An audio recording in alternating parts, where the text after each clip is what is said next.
चलिए आज के इस वीडियो में हम देख लेते हैं breathing and exchange of gases chapter के कुछ प्रॉब्लम जो नीट 2024 के लिए बहुत सारे मतलब इंपॉर्टेंट है और जो लोग 25 में नीट देंगे उन लोगों के लिए भी बहुत इंपॉर्टेंट है ये चैप्टर, क्योंकि इस बार ह्यूमन फिजियोलॉजी से एक चैप्टर तो मतलब डाइजेशन एंड एब्जॉर्प्शन तो हट गया है। तो लगभग इसका वेटेज जो है हर एक चैप्टर का मतलब पहले 7 चैप्टर हुआ करता था, अभी है 6 चैप्टर। तो अभी एक एक चैप्टर का वेटेज धीरे धीरे बढ़ने लगेगा। तो इसके हिसाब से breathing and exchange of gases का जो प्रॉब्लम्स है या पूरा ही चैप्टर हमने कोशिश की कि हाथ से बनाए हुए कुछ क्वेश्चंस ऐसे डिजाइन किया जाए कि एक ही मतलब 50-60 क्वेश्चन में ही पूरा टॉपिक हमारा क्लियर हो जाए। उसमें से पीवाईक्यूज भी बहुत सारे हैं और लगभग इधर 1 to 35 जो क्वेश्चन है ये हाथ से बनाया गया और डिजाइन किया गया है, कोई बुक में ऐसा क्वेश्चन नहीं मिलेगा। तो पहला क्वेश्चन ये सब मतलब प्रैक्टिस के लिए बहुत इंपॉर्टेंट है। तुम अगर रिवीजन के टाइम में मतलब रिवीजन करने के बाद अगर ये सब क्वेश्चन लेके बैठोगे तो फिर बहुत अच्छा ही होगा।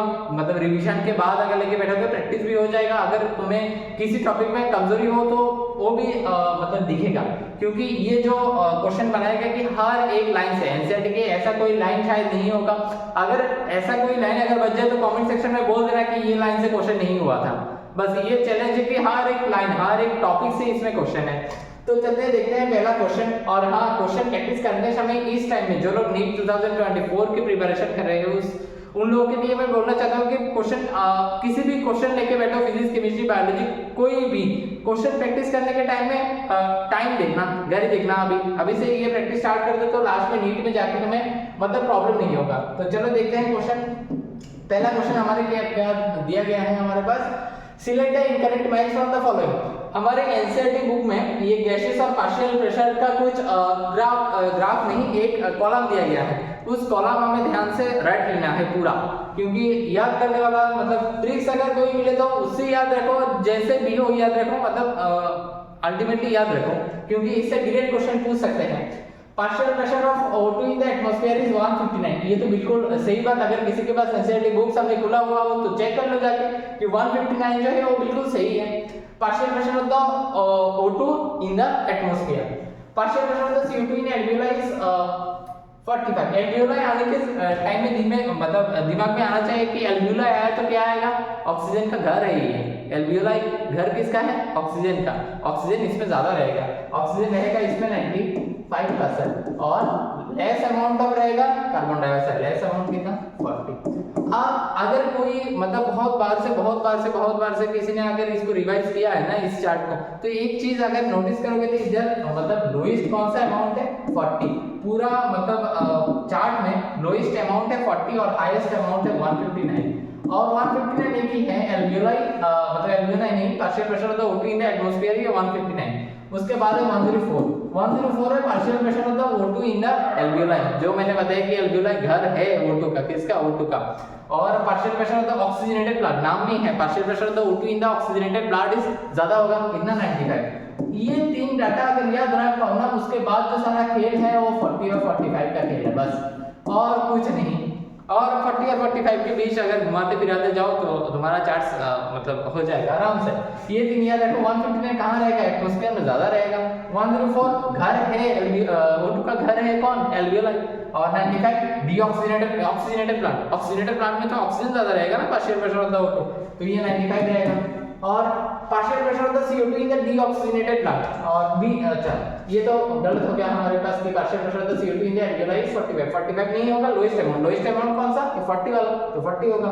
Partial pressure of the O2 in the oxygenated plant, अभी हमारे पूछा है partial pressure of the O2 in the oxygenated plant, बिल्कुल सही बात है। अच्छा सी वाला हमने छोड़ दिया।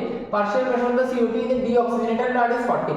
डीऑक्सीजनेटेड प्लांट, डीऑक्सीजनेटेड नाम सुन के आना चाहिए कि डीऑक्सीजनेटेड मतलब C2 इधर ज्यादा रहेगा, C2 ज्यादा रहेगा मतलब कौन सा रहेगा 40 या 45 रहेगा, तो ये भी गलत। और partial pressure of the CO2 in tissue में क्या होता है, कैटाबॉलिज्म होता है, टिश्यू रिलीज करता है CO2, तो उसमें CO2 ज्यादा रहेगा। हर चीज अगर लॉजिक से याद रहोगे मतलब लॉजिक से याद करोगे तो ज्यादा परेशानी नहीं है, रटने में ज्यादा मुश्किल नहीं है। तो टिश्यू में CO2 ज्यादा रहेगा 45 और partial pressure of the alveoli जैसे मैंने बोला 104 रहेगा। तो हमें क्या पूछा गया कि select the incorrect match from the following. Incorrect दो ही हमारे पास निकल के आए हैं बी और सी, तो बी और सी वाला ऑप्शन हमारे पास हाँ है। उसके बाद सेकंड क्वेश्चन की तरफ चलते हैं हम। Read the following statement based question अभी आने लगे हैं नीट में, तो हम स्टेटमेंट बेस्ड क्वेश्चन पे ज्यादा ध्यान देंगे। और स्टेटमेंट बेस्ड क्वेश्चन में बहुत सारे लाइंस आते हैं एनसीईआरटी में, इसीलिए ज्यादातर हम ध्यान देते हैं कि कम क्वेश्चन में अगर ज्यादा तुम प्रैक्टिस करना चाहो तो स्टेटमेंट बेस्ड क्वेश्चन या असर्शनिज्म बेस्ड या read the following statement, select the correct incorrect one, ऐसे कुछ चीजों में ध्यान ज्यादा दो। और गलती भी ऐसी चीजों में ज्यादा होता है, जब तुम्हें मिल जाएगी डायरेक्ट क्वेश्चन तब तो 1 मिनट का भी काम नहीं रहता है इसमें, लेकिन जब तुम्हें बहुत सारे स्टेटमेंट दिया हुआ मिलता है उसमें से चॉइस करना पड़ता है कि कौन सा सही है, कौन सा गलत है, कितना सही है और कितना गलत है, उसमें मतलब गलत होने का, रॉन्ग होने का, -1 होने का टेंडेंसी बहुत इंक्रीज हो जाता है। इनवर्सली प्रोपोर्शनल है। अच्छा, alveoli and the primary site of the exchange of gases, ये तो बिल्कुल सही बात, alveoli and the primary site of exchange of gases. और उसके बाद क्या सेकंड बी में बोला गया कि exchange of gases also occur between the blood and tissues. Yes, exchange of gases also occur between the blood and tissues. Blood and tissues में मतलब एक्सचेंज होता है, इसीलिए तो ब्लड से टिश्यू में किया जाता है ऑक्सीजन, और टिश्यू क्या रिलीज करता है, कार्बन डाइऑक्साइड कैटाबॉलिज्म के बाद। Exchange of the O2 and CO2 the mainly based on the pressure and concentration gradient, बिल्कुल सही बात कि oxygen exchange of the O2 and CO2 mainly based on the pressure and concentration gradient. अगर तुम सही से देख पाओ, अगर उस वाले जो चार्ट दिया गया है ना पार्शियल प्रेशर वाला, उसको सही से अगर जानोगे देखोगे तो ये बिल्कुल depend on the partial pressure and concentration gradient. और solubility of the gases as well as thickness of the membrane involved in the diffusion, बिल्कुल सही बात। और हमें पूछा क्या गया है, how many of the following statement is incorrect, incorrect तो इधर एक भी नहीं है, तो नन ऑफ द अबव होगा आंसर। और उसके बाद चलते हैं आगे क्वेश्चन की तरफ। Which of the following statement is the incorrect, CO2 is released during the catabolic reaction, बिल्कुल CO2 is released during the catabolic reaction। ये शायद एनसीईआरटी का मैंने जहां से लाइन लिखा था, ये पहले जो लोग मतलब जो चीज में ध्यान नहीं देते हैं लोग, एनसीईआरटी के पहले जो पैरा होता है 24 चैप्टर स्टार्ट होने से पहले उसमें है CO2 is released during the catabolic reaction। हाँ, ये गलत कराने के लिए एग्जामिनर दे सकते हैं कि कैटाबोलिक रिएक्शन ही एनाबोलिक रिएक्शन, एनाबोलिक रिएक्शन ही याद रखना, कैटाबोलिक रिएक्शन सही है। CO2 produced by the cells have to be released out due to the harmful nature। हाँ, CO2 is harmful for our body, इसलिए बॉडी इसको रिलीज कर देता है बाहर। Oxygen is utilized by the organism to directly break down the simple molecule। ये चीज एक देखना, इधर बुक में इनडायरेक्टली लिखा है, डायरेक्टली नहीं। ये बहुत सारे टेस्ट में मैंने एनटीएस में भी शायद दिया था, और इसीलिए मैंने एक लाइन लिखा भी है इधर, डायरेक्टली नहीं इनडायरेक्टली होगा, बुक में इनडायरेक्टली लिखा है। O2 has to be continuously provided to the cell to perform the various activities, बिल्कुल सही है। तो हमें पूछा गया कि इनकरेक्ट कौन सा, ये इनकरेक्ट है तो सी होगा आंसर। उसके बाद assertion result, vascularized bag called lungs are used by the terrestrial forms for the exchange of the gases, बिल्कुल सही बात। ये पूरा एनसीईआरटी का लाइन है, vascular bag-like structure is used for the bag-like structure कौन है, lungs है। उसके बाद रीजन में amphibian, reptile, birds and mammals respire through the lungs, ये भी बिल्कुल सही बात है। लेकिन हम क्वेश्चन क्या दिया गया कि असर्शन और रीजन, असर्शन और रीजन में दोनों सही है कि कौन सा सही कौन सा गलत, ये पहला देखना होता है। उसके बाद अगर सही दोनों अगर सही है तो काम थोड़ा और इंक्रीज हो जाता है। रीजन से पूछना पड़ता है कि तुम क्या असर्शन की सच में रीजन हो या नहीं हो। अगर तुम इसमें इसके असर्शन को अगर तुम क्वेश्चन करोगे कि रीजन जो है वो सच में क्या असर्शन का रीजन है, नहीं। अगर तुम ध्यान से अगर इसको देखोगे या रीड करोगे उसके बाद तुम्हें पता चलेगा कि जो रीजन है assertion को सेटिस्फाई नहीं करता, इसीलिए आंसर हो जाएगा B, but assertion and reason are the true but reason is not the correct explanation of assertion। तो चलते हैं अगले क्वेश्चन की तरफ। 5 नंबर क्वेश्चन हमारे पास क्या है, 5 नंबर क्वेश्चन पे मैचिंग है। मैचिंग हमारे पास दिया गया है कॉलम 1 पे स्पॉन्जेस। अच्छा, कुछ एनसीईआरटी में पहले लाइन में पहले पेज में पहले बुक में तो पहला पेज में हुआ करता था, अभी भी शायद पहला पेज में ही है। उसमें देखना कुछ ऑर्गेनिज्म और उसका कैसे वो रेस्पिरेशन करते हैं, रेस्पिरेटरी ऑर्गन के बारे में दिया गया है। स्पॉन्जेस रेंडरेटा फ्लैटन, सिलेंडरेटा विद हाउ उधर शायद स्पॉन्जेस रेंडरेटा फ्लैटन, उसमें बुक में लिखा है simple diffusion of their entire body surface, तो ए का हो जाएगा 3 पार्ट। पहले मैचिंग वाला क्वेश्चन करने के टाइम में तुम ये पहले फॉलो नहीं करना भाई, ये नहीं देखना। अगर ये देखोगे तो कंफ्यूज हो जाओगे। पहले अपने मन से देखना, 2 या 3 पहले अपने मन से बना लेना, अगर तुम्हारा कॉमन आए तो। आर्थर और मॉइस्ट क्यूटिकल, आर्थर में हो जाता है क्या, मॉइस्ट क्यूटिकल। जैसे देखो A का 3 B का 2 हो गया, अभी आके देख सकते हो A का 3 2 है, मतलब ये 2 नहीं होगा। बी का 2 भी 2 है तो हमें सी देखना पड़ेगा। सी और डी भी देखो कंफ्यूजन है। Insect network of tracheal tubes, ये देखो insect network of tracheal tube मतलब सी का होगा 4, तो आंसर भी होगा ये aquatic arthropod muscular structure of gills, ये आंसर होगा डी पार्ट। उसके बाद 6 नंबर क्वेश्चन पे हम चलते ही है और एक आसान से कॉमन क्वेश्चन पाते सदा एयर इन आवर बॉडी दिया गया है। ये नॉस्ट्रिल पे घुसने के बाद एयर कहां जाता है। देखो पहले क्या नेसल कैविटीज होता है, तो पहले तो दो ऑप्शन देखा है एल्वियोला और ट्रैकिया, दोनों ही उसके पहले दिया है एल्वियोला, उसके बहुत दूर जाके नेसल कैविटी, इधर भी पहले ट्रैकिया बहुत दूर जाके नेसल कैविटी, तो ये तो होगा नहीं। उसके बाद नेसल कैविटी के लिए 2 है और जो है pharynx, pharynx is the common passage of food in air, पहले डाइजेशन एंड एब्जॉर्प्शन चैप्टर में भी था और ये breathing and exchange of gas वाले चैप्टर में भी लाइन की pharynx is the common passage of food and air, ठीक है। और larynx, larynx is responsible for the production of the sound, इसीलिए इसको साउंड बाउल भी बोला जाता है। तो फेरिंग्स के बाद आता है लैरिंक्स, ठीक, फेरिंग्स के बाद आता है लैरिंक्स, नहीं कि लैरिंक्स के बाद फेरिंग्स आएगा, ये तो नहीं होगा, फेरिंग्स पहले उसके बाद आएगा लैरिंक्स। तो nasal cavities, pharynx, larynx, trachea, bronchi, bronchioles and alveola, ये तो बस पाते हैं। तो हमें देखना क्या था इधर, तो पहले तो एल्वियोला पहले ट्रैकिया पहले, ये तो बिल्कुल गलत बात, नेसल कैविटी बाद में, ये तो गलत बात है। स्टार्ट ही होगा नेसल कैविटी से हमारा, और उसके बाद नेसल कैविटी के बाद एक ही चीज याद रखना है, फेरिंग्स पहले आएगा उसके बाद लैरिंक्स, तो ये, और उसके बाद भी अगर कुछ प्रॉब्लम होता तो उसके बाद क्या आता है ट्रैकिया, ब्रोंकी, ब्रोंकियोल, एल्वियोला, तो आंसर होगा सी पर डिस्कस। 7 नंबर ऑप्शन में दिया गया कि how many of the following are the correct about the formation of the thoracic chamber. Thoracic chamber कैसे फॉर्म होता है बुक पे दिया गया है, बुक पे देख लेना।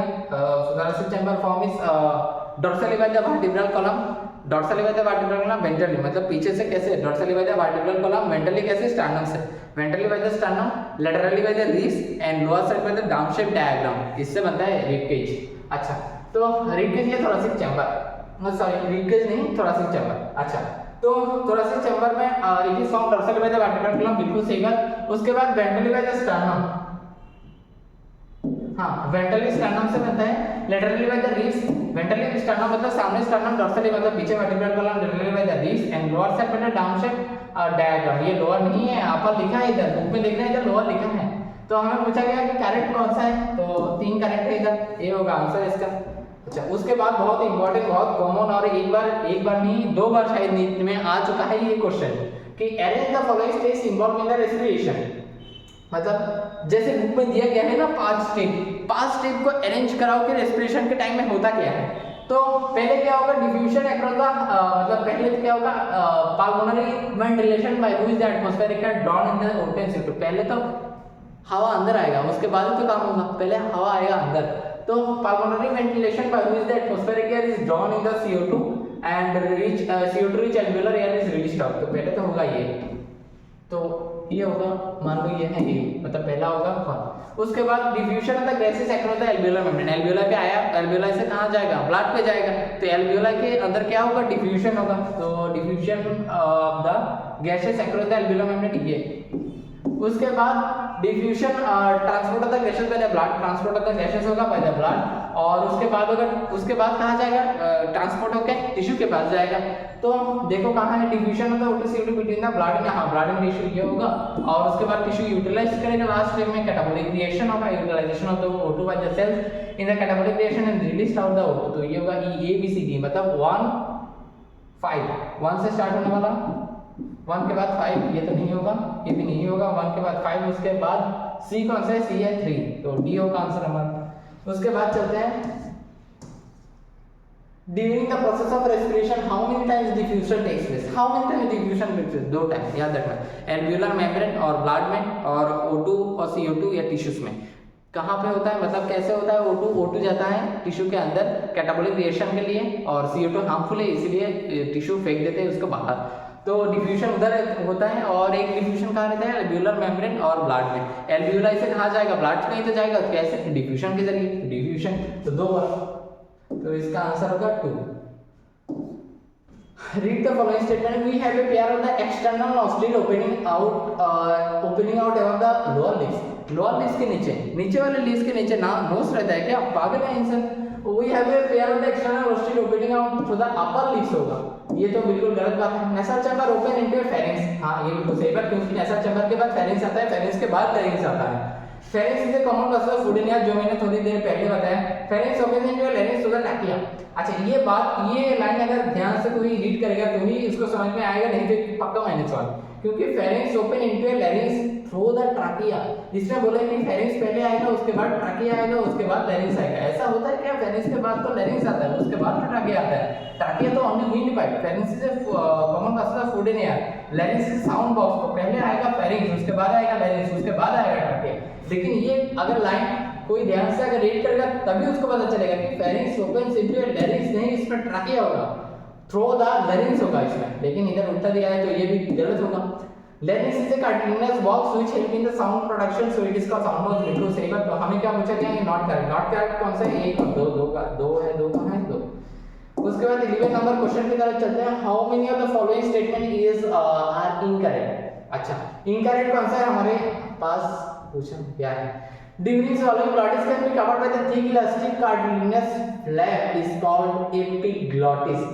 ठीक नहीं, ये थीन होगा। ठीक, बुक में देखना इधर थीन लिखा गया है और क्वेश्चन में इधर थिक दिया गया है। Epiglottis prevent the entry of the food into the larynx. बिल्कुल सही बात। लैरिंक्स के सामने एक कवर रहता है जिसको बोलते हैं हम एपिग्लॉटिस। ग्लॉटिस के ऊपर रहता है जो प्रिवेंट, मतलब खाने के टाइम में कभी-कभी देखना खांसी उठता है, तो इसलिए इम्प्रॉपर मूवमेंट ऑफ एपिग्लॉटिस के लिए। ठीक, तो उस टाइम में क्या होता है, कुछ खाना अंदर चला जाता है थोड़ी देर के लिए, तब एपिग्लॉटिस उसको बाहर फेंकता है, तो इसीलिए खांसी आता है। तो epiglottis prevent the entry of the food into the larynx, ये बिल्कुल सही बात। Trachea is straight tube extending up to a mid thoracic cavity, बिल्कुल सही बात। Trachea divided the level of the last thoracic, नहीं फिफ्थ थोरैसिक वर्टिब्रा होगा, ये है फिफ्थ, तो ये गलत बात है। Each bronchi undergoes repeated division to form secondary tertiary bronchi, ये भी बिल्कुल सही बात। एक चीज याद रखना, ऐसे क्वेश्चन में how many of the following is incorrect या करेक्ट या जो भी पूछेगा ना, तब क्वेश्चन क्या बोला गया है, इनकरेक्ट करेक्ट इनकरेक्ट करेक्ट, उसमें पहले ध्यान मत देना। हाँ, ध्यान देना बाद में। पहले स्टेटमेंट दिया गया है तो स्टेटमेंट के साथ राइट और क्रॉस ये दे देना। कुछ भी पूछा हो स्टेटमेंट में, करेक्ट हो इनकरेक्ट हो नॉट करेक्ट हो, तो बाद में देख लेंगे, पहले स्टेटमेंट ढूंढो। पहले देखोगे ये दिमाग में घुस जाएगा कि ये करेक्ट क्या पूछा, इनकरेक्ट पूछा, करेक्ट पूछा, इनकरेक्ट पूछा, ये मतलब दिमाग में घुस जाएगा। पहले टारगेट करो स्टेटमेंट पे, स्टेटमेंट पे जाओ, सही है तो राइट, रॉन्ग है तो क्रॉस। उसके बाद देखोगे तो क्वेश्चन पे बोला क्या गया है, क्योंकि क्वेश्चन में जो दिया गया है ना, मतलब स्टेटमेंट जो हो तो सारे हमें रीड करना ही है। ऐसे तो नहीं है कि एक क्वेश्चन ना रीड करके हम मार्क करके चले आए। अगर हाँ आ भी सकते हो, उससे नेगेटिव मार्क लेके आओगे और कुछ नहीं। तो how many of the following statement is incorrect, तो ये देखोगे after the attempting all the statement. तुमने स्टेटमेंट पूरा सब, जैसे इधर पांच स्टेटमेंट है, सब स्टेटमेंट तुमने अटेम्प्ट किया और उसके सामने क्रॉस या राइट तुमने मार्क लगाया। उसके बाद तुम देखोगे कि कौन सा स्टेटमेंट करेक्ट है, कौन सा स्टेटमेंट इनकरेक्ट है। अच्छा मतलब उसके बाद देखो क्वेश्चन में क्या बोला गया है। क्वेश्चन में इनकरेक्ट बोला गया है तो तुम कौन सा ढूंढोगे, राइट वाला ढूंढोगे या क्रॉस वाला ढूंढोगे? श्योरली क्रॉस वाला ढूंढोगे, तो क्रॉस वाला इधर मार्क कर देना, बस हो गया। तो हमें पूछा गया कि कौन सा इनकरेक्ट कौन सा है, तो हमें क्रॉस वाला ढूंढना है। क्रॉस कौन सा है, एक है क्रॉस और क्रॉस है दो है, ये भी क्रॉस था, तो दो 2 होगा आंसर, 2 वहां है। उसके बाद चलते हैं क्लियर नंबर क्वेश्चन पे। Trachea is the primary, secondary, tertiary bronchi and the terminal bronchioles are supported by the incorporated cartilaginous rings। बिल्कुल सही बात, कोई भी इसमें डाउट नहीं है। इस terminal bronchiole gives rise to a very thin irregular होना चाहिए, लेकिन इधर क्या दिया गया है हमारे पास, कोई ध्यान से आंख से देखेगा तभी उसको पता चलेगा कि इधर इरेगुलर होगा और इधर दिया गया है रेगुलर, तो ये बिल्कुल गलत होगा। तो statement 1 is correct, 2 is false, answer होगा सी पार्ट। उसके बाद read the following statement, it is double layered and covers the lungs. अच्छा कुछ बोला गया है हमारे कुछ चीज के बारे में, it is double layered and covers the lungs, ठीक है। इट इज डबल लेयर्ड और कवर्स द लंग्स का ना आराम से आना चाहिए। कवर्स द लंग्स का प्लूरल मेम्ब्रेन होता है, प्लूरा होता है। Outer layer is contact with the thoracic wall, बिल्कुल सही है। Fluid is present between this layer, हां वो भी सही है। Inner layer is contact with the lungs, बिल्कुल सही है। The above feature is refers to the pleura, pleura के बारे में बोला गया है, तो प्लूरा होगा आंसर, प्लूरा के बारे में बोला गया है। तो the part starting with the external nostril after terminal bronchiole is called conducting part of the respiratory system। external nostril से start करके terminal bronchiole तक जो भी part मिलता है वो क्या है, conducting part, और alveoli and their duct respiratory part, तो ये होगा डी आंसर। उसके बाद 15 नंबर पे हमें क्या दिया गया कि रेस्पिरेटरी और exchange part of the respiratory system is consist of alveoli and their duct, ठीक है। 15 नंबर क्वेश्चन भी हो गया हमारा। चलते हैं 16 नंबर क्वेश्चन की तरफ। 16 नंबर क्वेश्चन में हमें बोला गया कि which of the following function conducting part of the respiratory system, removal of the foreign particle from the incoming air. ये एक काम है कंडक्टिंग सिस्टम का of our respiratory system, conducting part of our respiratory system, humidify the incoming air, ये भी काम है। Bring the temperature of the incoming air to the body temperature, जो बाहर से जो हाई टेम्परेचर या लो टेम्परेचर जो भी टेम्परेचर का एयर आ रहा है उसको किस में कन्वर्ट करना, बॉडी टेम्परेचर वाला एयर में कन्वर्ट, बॉडी में जो बॉडी टेम्परेचर में कन्वर्ट करना, मतलब बॉडी में जो एयर है उसके टेम्परेचर में कन्वर्ट करना काम है कंडक्टिंग पार्ट का, तो ऑल ऑफ द अबव हो जाएगा आंसर। अच्छा, टाइडल वॉल्यूम, ये तो इसको तो रखना ही है, उसको तो और क्या करना है मुझे पता नहीं। टाइडल वॉल्यूम 6000 to 8000 है। टाइडल वॉल्यूम मींस मतलब जो सांस लेते छोड़ते ये है tidal volume. IRB maximum forcefully हम कितने इंस्पिरेशन कर सकते हैं, ये है आईआरबी। ये कितना होगा, अच्छा ए का होगा 2 और बी का आईआरबी ये होगा आईआरबी 2500 to 3000 mm, तो बी का होगा 1, ए का 2 कहाँ है, ए का 2 बी का 1। और उसके बाद ईआरबी और आरबी में याद रखना, ईआरबी जो होता है ना वो होता है ये ईआरबी होता है 1K2 1.1K और आरबी होता है 1.1K2 1.2K, ये साथ साथ है, दोनों भाई चलते हैं एक साथ। तो RB is 11,000 to 2000, D is 4, D का 4 इधर बी होगा आंसर। उसके बाद ये वाला जो क्वेश्चन करने के लिए एक ग्राफ तुम्हें याद रखना है, ग्राफ याद रखना है। उस ग्राफ का अगर याद रख पाए तो चुटकी में हो जाएगा, नहीं तो ये रटना तो मुझसे तो रटा नहीं गया कभी ये ग्राफ। अच्छा, ये ग्राफ तुम्हारे लिए मतलब तुम लोगों के लिए मैं बनाया हूँ, और अगर कोई मतलब चाहे तो ये ग्राफ किसी के पास अगर ना हो, सबके पास ही होगा ये ग्राफ, किसी के पास अगर ना हो तो ये ग्राफ को यूज कर सकते हैं इधर से। ये बिल्कुल ये ग्राफ पूरे हमारे रेस्पिरेटरी सिस्टम में जितने भी सारे वैल्यूज हैं, सारे वैल्यूज निकालने में मतलब प्लस या माइनस जो भी जितना अमाउंट नहीं है, अमाउंट तो रटना है बिल्कुल से, लेकिन प्लस माइनस करके जो भी जितने भी सारे हेड, जैसे टीएलसी इक्वल्स टू हम बोल सकते हैं कि एफआरसी प्लस आईसी, जैसे IRB equals to TB plus sorry IC equals to TB plus IRB, EC equals to TB plus ERB, ऐसे बोल सकते हैं। FRC equals to ERB plus RB, VC equals to क्या बोल सकते हैं, VC equals to TLC minus RB, ऐसे बोल सकते हैं। तो ये जितने भी सारे रिलेशंस होगा ना ये ग्राफ से हो जाएगा, तो ये ग्राफ को रखना है बस। अच्छा, तो चलते हैं हमारे क्वेश्चन की तरफ। क्वेश्चन में हमें क्या दिया गया है कि math the following column IC मतलब क्या, इंस्पिरेटरी कैपेसिटी। तो ग्राफ से देख लेते हैं इंस्पिरेटरी कैपेसिटी क्या है। Inspiratory capacity means TB plus IRB. TB कहां है, टीबी, अच्छा इस ग्राफ में मैंने शायद टीबी नहीं दिया है, टीबी दिस दैट टीबी, तो TB plus IRB equals to क्या है, ईसी। टीबी प्लस ईसी नहीं, TB plus IRB, I common, TB plus IRB equals to IC. IC equals to TB plus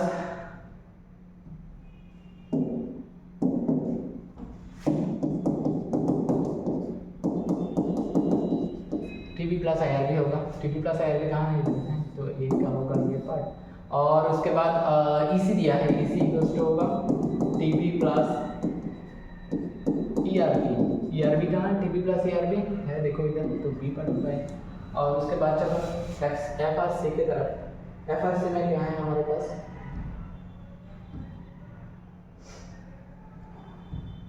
FRC में है क्या बोल सकते हैं, ईआरबी बोल सकते हैं, ये है ईआरबी प्लस आरबी। अगर हमारे पास ऐसा ऑप्शन मौजूद है तो ईआरबी प्लस आरबी है। FRC equals to ERB plus RV मतलब सेकंड वाला। तो आईसी ये होगा, ईसी होगा ये, और ERV plus RV equals to FRC, और TLC equals to VC plus RV. Graph से देख लेना, तो ए का होगा 4 पार्ट, ए का 4 नंबर पार्ट, बी का होगा 1 नंबर पार्ट, बी का 1, सी का क्या है, सी का होगा सेकंड पार्ट। आंसर हो जाएगा हमारे पास D part. And is the following order in the decreasing volume. Tidal volume कितना है, टाइडल वॉल्यूम में 6000 to 8000, ये सबसे ज़्यादा अमाउंट है, 6000 to 8000 ml। उसके बाद रेसिडुअल वॉल्यूम क्या है, रेसिडुअल वॉल्यूम है 1100 ml to 1200 ml। उसके बाद एक्सपिरेटरी रिजर्व वॉल्यूम मतलब ईआरवी। अच्छा, आईआरवी लिख लेते हैं, सीक्वेंस में याद करो, आईआरवी लिख लेते हैं। आईआरवी होगा 2 1500 to 3000 ml और ERB होगा 1000, ये दोनों भाई है, मैंने बोला था 1000 to 1100 ml। तो पहला कौन सा आएगा? पहला आएगा मतलब सबसे ज़्यादा कौन सा रहेगा? सबसे ज़्यादा रहेगा 1। तो 1 कहाँ है? सबसे पहले सबसे ज़्यादा तो 1 होगा। टाइडल वॉल्यूम सबसे ज़्यादा तो 1 होना चाहिए, क्योंकि 6000 to 8000 सबसे ज़्यादा होगा 1। उसके बाद रहेगा रेसिडुअल वॉल्यूम, उसके बाद रहेगा ये 4, उसके बाद रहेगा आरबी कहाँ है? सेकेंड, और लास्ट सबसे कम है ये 3। इंक्रीजिंग वॉल्यूम बोला है और इधर ऑप्शन में दिया है डिक्रीजिंग 1 4 2 3 1 4 2 3। ये शायद साइन उल्टा होगा, क्वेश्चन में कुछ गलत दिया हुआ है।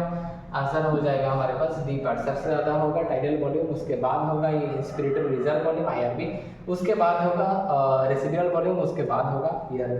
देख लेना, ये थोड़ा क्वेश्चन में शायद गलत दिया हुआ है। उसके बाद vital capacity the maximum volume होता है यार a person can breathe out after a forced inspiration, ये बिल्कुल ये वाइटल कैपेसिटी है। उसके बाद द मैक्सिमम वॉल्यूम होता है यार a person can breathe after a forced expiration, ये भी वाइटल कैपेसिटी है। तुम बुक में चाहे देख सकते हो, दोनों ही लाइन वाइटल कैपेसिटी में दिया गया है। और ERB plus TB plus IRB अगर ग्राफ में जाके देखोगे वाइटल BC इक्वल्स टू ये है। तो ये होगा ऑल ऑफ द अबव, इसका आंसर होगा all of this. The volume of the air involved in the breathing and movements can be estimated by the using spirometer। ये मतलब कॉमन एक क्वेश्चन है, बहुत बार नीट में पूछा भी गया है। डिफरेंट वॉल्यूम, बहुत सारे वॉल्यूम्स हमारे पास दिया गया है और पूछा गया कि FRC क्या है। FRC इक्वल्स टू क्या है? हम चलो देख लो, जो ग्राफ दिया गया है हमारे पास FRC इक्वल्स टू क्या है? FRC equals to RB plus ERB। तो हमें देखना है कि इधर RB कौन सा दिया गया है और ERB कौन सा दिया गया है। ERB इक्वल्स टू 1000 और RB इक्वल्स टू 1000। तो 1000 प्लस 1000, अगर मैथ किसी का हो, मैथ कोई किसी का आता होगा तो 2 सेकंड भी नहीं आएगा 2000 ml आंसर आने के लिए। उसके बाद चलते हैं 23 नंबर क्वेश्चन की तरफ। Which of the following statement is not incorrect about the process of inspiration. Not incorrect मतलब क्या है? नॉट इनकरेक्ट मतलब हमारे पास पूछा गया है करेक्ट कौन सा है? करेक्ट कौन सा है? सी करेक्ट होना है। Contraction of the diagram which increase the volume of the thoracic chamber in a dorsolateral axis। नहीं dorsolateral axis नहीं, ये जो कॉन्ट्रैक्शन ऑफ द डायग्राम होता है ना, ये एंटीरियर पोस्टीरियर एक्सिस में होता है, dorsolateral एक्सिस में नहीं। तो ये तो आंसर बिल्कुल गलत, पर हमें ढूंढना है करेक्ट, ये तो आंसर नहीं होगा। Intrapulmonary pressure is less then atmospheric pressure in the at the time of the inspiration. बिल्कुल सही बात। इंस्पिरेशन के टाइम में बाहर के प्रेशर ज्यादा होना चाहिए, अंदर के टेंपरेचर हमारे बॉडी के टेंपरेचर नहीं, प्रेशर कम होना चाहिए। तो intrapulmonary pressure is less than the atmospheric pressure, then contraction of the external intercostal muscle leads to the rise in the sternum causing an increase in the volume of the thoracic chamber in the anterior posterior axis। नहीं होगा, ये होगा dorsolateral axis पे। बिल्कुल गलत दिया हुआ है ये दोनों, तो देख लेना भैया। और ऑल ऑफ दैट तो होगा नहीं, तो करेक्ट पूछा है तो करेक्ट हमारे पास सिर्फ बी है। Which of the following sequence of the correct initiate the expiration। अच्छा, एक्सपिरेशन में करेक्ट सीक्वेंस कौन सा है? इंटरपल्मोनरी प्रेशर वॉल्यूम, ये तो बाद में आएगा। पहले तो हमें क्या करना होगा? वॉल्यूम से ही करना होगा। Relaxation of the external intercostal muscle and return of the diaphragm in the sternum to their normal position. Initiate expiration के बारे में पूछा है, तो एक्सपिरेशन के पहले हमारे बॉडी के मूवमेंट्स क्या होगा? Relaxation of the external intercostal muscle. External intercostal muscle का होगा रिलैक्सेशन। उसके बाद return of the diaphragm in the sternum to their normal position. इसे ये सब करने के बाद, ये तो पहला होगा, ये सब करने के बाद हमारे पास हुआ क्या? वॉल्यूम क्या हुआ? वॉल्यूम डिक्रीज हुआ या इंक्रीज हुआ? वॉल्यूम तो एक्सपिरेशन बोला, एक्सपिरेशन के लिए क्या होता है according to Boyle's law? Pressure inversely proportional to volume. तो सीक्वेंस होता है इनिशिएट एक्सपिरेशन। एक्सपिरेशन के लिए क्या होना चाहिए? बाहर के प्रेशर। इंस्पिरेशन के लिए क्या बोला था मैंने? अंदर के जो प्रेशर है, बॉडी का प्रेशर, तब एल्वियोलाई का प्रेशर ज्यादा होना चाहिए या कम होना चाहिए विद रेस्पेक्ट टू बाहर। तो एक्सपिरेशन के टाइम में बाहर का मतलब बॉडी का प्रेशर ज्यादा होना चाहिए, तभी तो यार बाहर जाएगा ड्यू टू कंसंट्रेशन ग्रेडियंट, तो प्रेशर इधर जाएगा ज्यादा, वॉल्यूम का लेस। तो वॉल्यूम तो थोड़ा सा डिक्रीज, ये सेकंड पार्ट। देन वॉल्यूम तो डिक्रीज हुआ, इसलिए क्या होगा? इंट्रापल्मोनरी प्रेशर होगा। वॉल्यूम डिक्रीज किया तो प्रेशर करेगा increase, C part and air is expelled out the lungs. तो ये होगा डी। तो ए बी सी डी, ए 1 होगा 1, उसके बाद बी होगा 3 नंबर, ये 3 नंबर है तो ये वाला होगा आंसर। उसके बाद 25 नंबर में हमारे पास क्या दिया गया है? 25 नंबर पे दिया गया कि on the average of healthy human breaths how many times of the minute 70 to 75 अच्छा सॉरी ये तो हार्ट बीट है how many times per minute healthy human breaths 12 to 16 times per minute. तो इसका आंसर हो जाएगा डी पर। What is the tidal volume? Tidal volume means volume of the air remaining in the lungs after a forcible expiration. Forcible expiration के बाद हमारे lungs में जो रहते हैं उसको होते हैं RP. Volume of the air inspired और expired during the normal expiration ये होगा tidal volume. Volume of the air remaining in the lungs after a normal expiration ये तो एफआरसी है। और additional volume of the air person can inspire in forcible ये नहीं। तो बी होगा इसका आंसर। टाइडल वॉल्यूम इज बी पर। Volume of the air remaining in the lungs even after a forcible expiration is called RV. बिल्कुल सही बात अभी मैंने बताया। The maximum volume of the air a person can breathe after a forced expiration is called maximum volume of air. Maximum volume of air can breathe after a forced expiration is called FRC. ये बिल्कुल सही बात, most extension correct होगा। उसके बाद 28 number question की तरफ चलते हैं। Tidal volume of the air a person can inspire after a normal expiration is called EC. Air a person can inspire after a normal expiration. अच्छा इंस्पायर नहीं होगा, इसमें होगा एक्सपायर। एक्सपायर होगा तो ये तो गलत हुआ बिल्कुल। Total volume of the air a person can expire, expire नहीं ये इंस्पायर होगा। After normal inspiration is called IC. ये भी बिल्कुल गलत बात, तो वो स्टेटमेंट सब इनकरेक्ट होगा इसमें 28 का। Read the following statement. उसके बाद read the following statement. 97% of the O2 transported by the RBC transported by RBC in blood. बिल्कुल सही बात। उसके बाद 3% of the O2 carried out by the dissociate in the plasma. ये भी बिल्कुल सही है। 20 to 25% of the CO2 is transported through the RBC। ये भी बिल्कुल सही बात है। RBC के जरिए CO2 20 to 25% जाता है, बाइकार्बोनेट जाता है इसमें 70% और 7% जाता है डिसोसिएट इन द प्लाज्मा। हमें पूछा गया कि करेक्ट कौन सा है, तो 5 वो मतलब ऑल आर करेक्ट है। ऑल कितना है 5। उसके बाद haemoglobin is red colour iron containing pigment present in the RBC. वो तो सबको मालूम है, किसको नहीं पता है ये। O2 can bind the haemoglobin in irreversible manner. Irreversible नहीं, बुक में जाके चेक करना, इधर रिवर्सिबल लिखा है। तो हीमोग्लोबिन इरिवर्सिबल, इरिवर्सिबल मतलब इरिवर्सिबल टाइप होता तो कभी हमें जरूरत ही नहीं होता हीमोग्लोबिन का ज्यादा। रिवर्सिबल टाइप के मैनर है। O2 में एल्वियोलाई में O2 से जुड़ता है और टिश्यू में जाके O2 रिलीज करता है। तो इरिवर्सिबल नहीं, ये रिवर्सिबल मैनर होगा। बोथ मतलब ओनली स्टेटमेंट 1 इज करेक्ट होगा। How many of the following factor is associated to binding with the haemoglobin? 4 factor. Partial pressure of the O2, partial pressure of the CO2, temperature and the H+ ion concentration. मैंने किसी video में अगर बोला भी तो नहीं है। Partial pressure of the O2 एक भाई अलग भाई और partial pressure of the CO2 H+ ion concentration and the temperature, ये 3 भाई है। ये सब मतलब एक साथ साथ चलते हैं। ये एक तरफ जाते हैं, ये ईस्ट ये वेस्ट। अगर ये इंक्रीज होगा ये सारा डिक्रीज होगा। ये अगर सारा डिक्रीज होगा ये इंक्रीज होगा। अगर ये डिक्रीज होगा तो ये सारा इंक्रीज होगा। ये है बात। तो मेनली 4 फैक्टर काम करते हैं। तो इधर 4 ही फैक्टर के बारे में बोला गया है। तो आंसर होगा इसका A part. Lungs are made up of air filled sacs the alveoli. They do not collapse even after the forceful expiration because residual volume। उसके बाद बॉडी में residual volume रह जाता है कुछ। forcible expiration के बाद कितना amount 1100 to 1200 ml।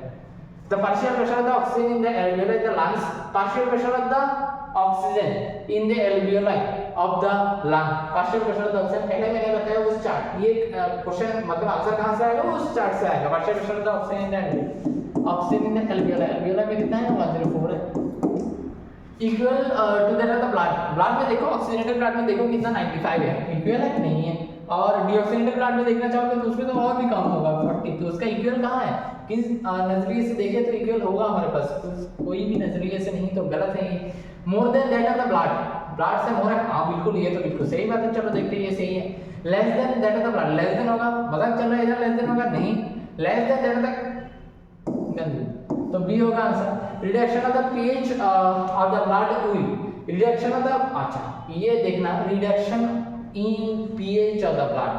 Reduction in pH chemical equilibrium में, आयोनिक इक्विलिब्रियम में देखा होगा शायद पीएच और H+ का रिलेशन। पीएच अगर घट रहा है तो इंक्रीज कौन हो रहा है? इंक्रीज हो रहा है H+ इंक्रीज होना मतलब फेवरेबल कंडीशन। H+ इंक्रीज होना मतलब 3 भाई मैंने बोला था, H+ टेंपरेचर और partial pressure of the CO2। H+ increase हो रहा है मतलब partial pressure of the CO2 भी इंक्रीज हो रहा है। Partial pressure of the CO2 increase हो रहा है मतलब डिक्रीज कौन हो रहा है? Partial pressure of the O2।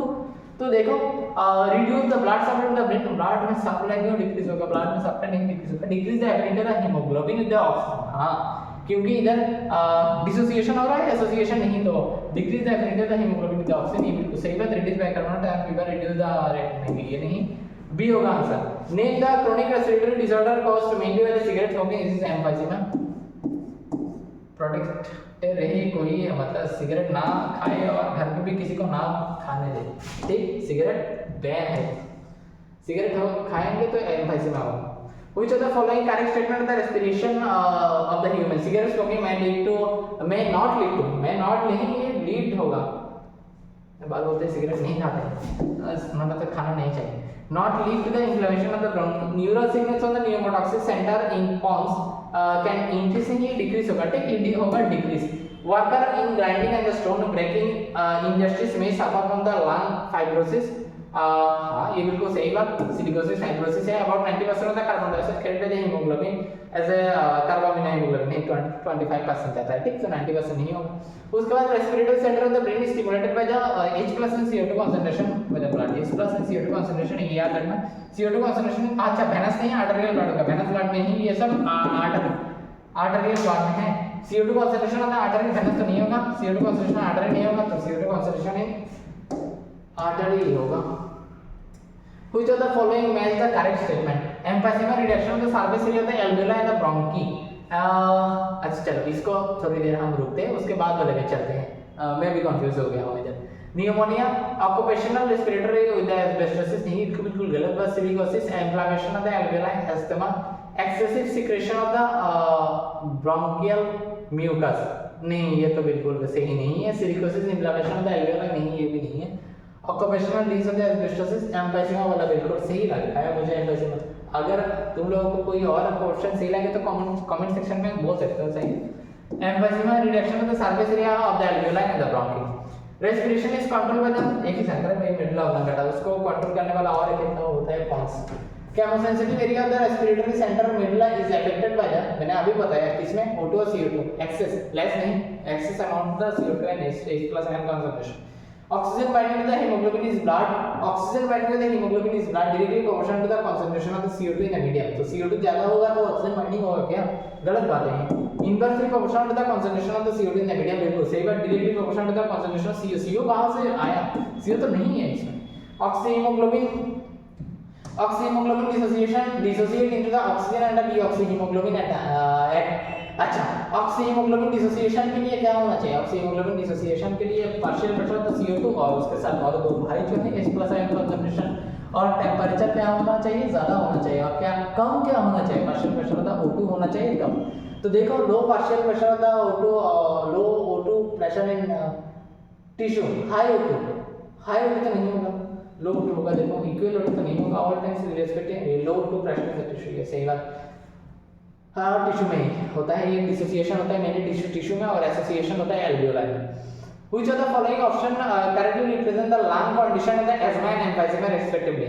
asthma और emphysema, emphysema में क्या होता है, decreased respiratory surface, और asthma में inflammation of the bronchi, ये क्या दिया गया है, increased number of the bronchioles, increased number of the, तो गंदी बात है, बिल्कुल गलत बात। decreased respiratory surface, inflammation of the trachea, inflammation of the trachea तो नहीं होगा, inflammation of the bronchial and decrease the respiratory surface, ये वाला ऑप्शन बिल्कुल करेक्ट था, 43 का होगा ए पर। उसके बाद एज्मा में भी एट्रिब्यूटेड है the allergic reaction in the mass of the lungs, ये एज्मा क्या है, asthma, allergic reaction. Two friends are eating together at a dining table. One of them is suddenly start coughing. मैंने पहले बताया था coughing किसके होता है, एपिग्लॉटिस का इरेगुलर मूवमेंट के लिए, तो इसका आंसर हो जाएगा डी पर। The majority of the carbon dioxide produced by our body in the cell is transported to the lungs. The majority of the carbon dioxide produced by our body cell is transported to the lungs. Lungs में transported कैसे होता है, majority of the carbon dioxide produced by our body transported to the lungs. Lungs में transport होता है, majority of the carbon dioxide produce होता है हमारे बॉडी में। हाँ ट्रांसपोर्ट कैसे होता है, ब्लड में, ब्लड में ट्रांसपोर्ट कैसे होता है, थ्रू हीमोग्लोबिन से तो नहीं होगा, कार्बोनेट बाइकार्बोनेट आयन में, एस कार्बोनेट तो नहीं होगा, जो होगा बाइकार्बोनेटिक, डिसॉल्व स्टेट में कितना था 7%, हीमोग्लोबिन के साथ 20 to 25%, तो बाइकार्बोनेट होगा 70% जिसमें जाता है। अच्छा उसके बाद tidal volume and expiratory reserve volume of an athlete 500 ml is, अच्छा पूछा गया क्या काम है, what will be the expiratory capacity, EC कितना है, ईसी का अगर इक्वेशन होता है तो ईसी इक्वल्स टू होता है टीबी प्लस ईआरबी। देखो हमारा टीबी दिया गया है कि नहीं, टीबी दिया गया है कितना, टाइडल वॉल्यूम टीबी दिया गया है हमारे पास 500 और रेस्पिरेटरी ईआरबी दिया गया है हमारे पास 1000, तो होगा 1500, बी ऑप्शन इज करेक्ट। ये गुमराह करने के लिए दिया गया है रेसिडुअल वॉल्यूम। अच्छा उसके बाद due to increase the airborne allergen and the polluted many people in the urban area suffering from the respiratory disorder causing wheezing due to the inflammation of the bronchial होगा इसका answer. बिल्कुल NCERT के है line देख लेना, अगर NCERT में नाम मिले तो मुझे बोलना। उसके बाद वाला चलते हैं 49 वाले क्वेश्चन की तरफ। Select the correct statement, excretion occurs due to the external intercostal muscle, excretion occur due to the external intercostal muscle. उसके बाद वाला ऑप्शन रीड करके देख लेते हैं। Intrapulmonary pressure is lower than the atmospheric pressure, उसमें तो होता है in during the expiration intrapulmonary pressure is lower than the atmospheric pressure during the inspiration. बिल्कुल इंट्रापल्मोनरी प्रेशर लेस होना चाहिए तभी तो बाहर से आके घुसेगा। इंस्पिरेशन आपका when the atmospheric pressure is less than the when the atmospheric pressure ज्यादा होना चाहिए, तो ये बिल्कुल गलत बात। Expiration is initiated due to the contraction of the diagram, नहीं ये इंस्पिरेशन होगा। Inspiration is due to the contraction of the diagram और रिलैक्सेशन होता है मतलब रिलैक्सेशन जब होता है तब होता है एक्सपिरेशन। तो बी होगा इसका आंसर, बी सही लग रहा है, सही लग रहा है, सही है। The maximum volume of the air a person can breathe, vital capacity, breathe जहाँ मिले breathe ये breathe याद रखना, breathe जहाँ मिलेगा तहाँ मतलब आँख बंद करके दबा देना, vital capacity। उसके बाद वाला देखो, select the correct event occurring during the inspiration। अच्छा इंस्पिरेशन में होता क्या है फैमिली, इंस्पिरेशन में होता क्या है, इंस्पिरेशन में होता है कॉन्ट्रैक्शन ऑफ द डायग्राम, हाँ कॉन्ट्रैक्शन ऑफ द डायग्राम होता है, contraction of the external intercostal muscle ये भी होता है। तो पल्मोनरी वॉल्यूम डिक्रीज होगा तो प्रेशर होगा इंक्रीज, प्रेशर इंक्रीज कैसे होगा, प्रेशर इंक्रीज तो एटमॉस्फेयर का रहना चाहिए ना इंस्पिरेशन के लिए, तो ये तो बिल्कुल गलत बात। इंट्रापल्मोनरी प्रेशर से वही तो बात हुआ, तो ए और बी होगा, तो ए और बी कहाँ है करेक्ट पूछा है, ए और B. Identify the wrong statement reference to the transport of the gases, partial pressure of the CO2 can interfere with the binding of the with the haemoglobin, हाँ बिल्कुल सही बात, partial pressure of the haemoglobin effect करता है। Higher H+ion concentration in the alveoli favor formation of the oxyhemoglobin, बिल्कुल गलत बात। Higher H+ion concentration कैसे हो सकता है, हायर H+ion concentration मतलब हायर पार्शियल प्रेशर CO2 ना, तो CO2 कैसे ऑक्सीहीमोग्लोबिन फॉर्मेशन के लिए फेवर कर सकता है। Low partial pressure of the CO2 in the alveoli favor the formation of the oxyhemoglobin, ये बिल्कुल सही बात। Low partial pressure of the CO2 मतलब high partial pressure of the O2, ये तो फेवर करेगा। Binding of the oxygen with the haemoglobin is mainly related to the partial pressure of the O2, binding of the haemoglobin, binding of the oxygen with the haemoglobin mainly related to the partial pressure of O2। अच्छा सिर्फ ये भी बिल्कुल partial pressure of the O2, partial pressure of the CO2, partial pressure H+ion concentration and temperature, ये तो बिल्कुल सही है। तो higher H+ion concentration in the alveoli favor the formation of the oxyhemoglobin, ये होगा हमारे पास एक रॉन्ग आंसर, और हमें बता भी गया रॉन्ग आंसर कौन सा है, तो आंसर होगा बी पार्ट। मैं बोल देता हूँ low partial pressure of the CO2 मतलब higher partial pressure of the O2 partial pressure ज्यादा मतलब वो फेवर करेगा किसका, ऑक्सीहीमोग्लोबिन फॉर्मेशन का, तो ये पूरा है हमारे पास। उसके बाद एक मैचिंग है हमारे पास, देख रहा है नियोमोटॉक्सी सेंटर कौन सा है, कौन सा ब्रेन, तो ए का होगा सेकंड वाला, ए होगा सेकंड कहाँ इधर है, ये साइड PYQ है, PYQ भी ऐसा मिलता है। O2 dissociation curve is related to haemoglobin होगा, कार्बोनिक एनालिसिस इन RBC में होगा, तो सी का होगा, प्राइमरी एक्सचेंज होगा, इंफीरियर डी का होगा, one cut. Select the favourable condition required for the formation of the oxyhaemoglobin, oxyhaemoglobin partial high partial pressure of the O2 बाकी सब होगा लो, हाई पार्शियल प्रेशर बाकी सब लो, देखो सी होगा इसका आंसर, तो सी। Under the normal physiological condition, the human being every 100 ml of the oxygenated blood can deliver 5 ml of the 5 ml of the ये क्वेश्चन बहुत बार नीट में आ चुका है, ये क्वेश्चन और आ भी सकता है। Which of the following not functions the conducting part of the respiratory system, conducting part वाला सिस्टम का पहले देख चुके थे, काम क्या क्या है अभी फिर से देख लेते हैं। प्रोवाइड द सरफेस, ये सब PYQs हैं, लास्ट के जो मतलब 10-15 क्वेश्चन ये मिला है, ये सब सारे लास्ट ईयर के PYQs हैं।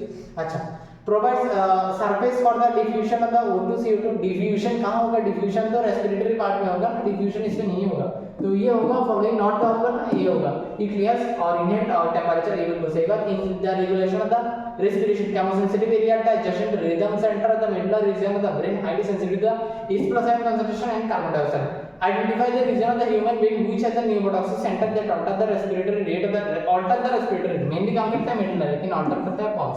तो और क्वेश्चन हमारे पास नहीं है। तो अच्छा, ऐसे अगर कोई और भी चैप्टर्स के PYQs या ऐसे हाथ से बनाया गया है ऐसा कोई क्वेश्चन चाहिए कि होल चैप्टर हो जाए ना, तो मुझे बोलना, कमेंट सेक्शन में बोलना।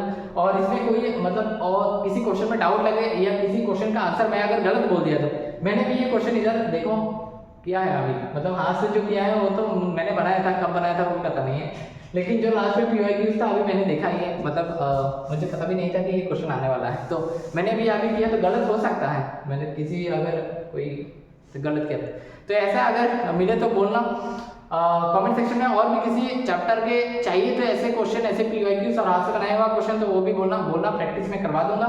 और वीडियो कैसा लगा बताना। ये चैनल मेरा है, बहुत नया क्या है, एक ही वीडियो मैंने डाला है, ये दूसरा वीडियो जाने वाला है, तो प्लीज़ सब्सक्राइब और शेयर कर देना। वीडियो अच्छा लगा तो लाइक कर देना, नहीं अच्छा लगा तो डिसलाइक कर देना, ठीक। और उसके बाद तो कमेंट सेक्शन में और भी कुछ चाहिए तो बोल सकते हो। और इसका PDF और आंसर की किसी को अगर चाहिए तो पर्सनली मुझे व्हाट्सएप पे मैसेज कर सकते हो। मेरे व्हाट्सएप नंबर मिलेगा, वो लिंक पे डिस्क्रिप्शन में मिलेगा, 8415840557। और भी किसी तरीके का हेल्प चाहिए तो बोल सकते हैं।